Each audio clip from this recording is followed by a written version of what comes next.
ہمیں شیطان نے اپنی گرفت میں لے لیا ہے، ہم سب شیطان کے چیلے ہیں۔ آپ برا نہ مانیں، لیکن میں جھوٹ کیوں کہوں گا آپ سے؟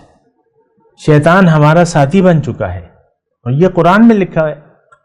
میں آیت آپ کو سامنے پیش کرتا رہتا ہوں، جو نئے سننے والے ہیں ان کو بھی میں بتا دیتا ہوں۔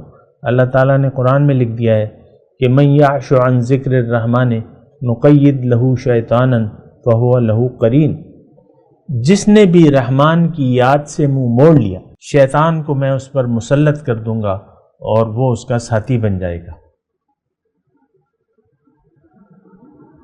آج آپ یہ نہیں کہہ سکتے کہ میرا دل یاد الہی سے آباد ہے، نو، ہو ہی نہیں سکتا۔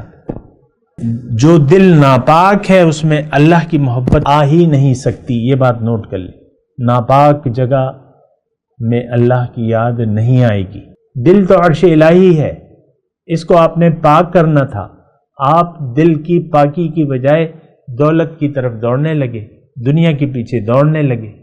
ہم سب سامنے کرام، ہماری دوڑ دنیا تک ہے، اللہ کے راستے پر اللہ ہماری نہ منزل ہے، نہ اس کے راستے پر ہم دوڑنا کیا چلنا بھی نہیں چاہتے۔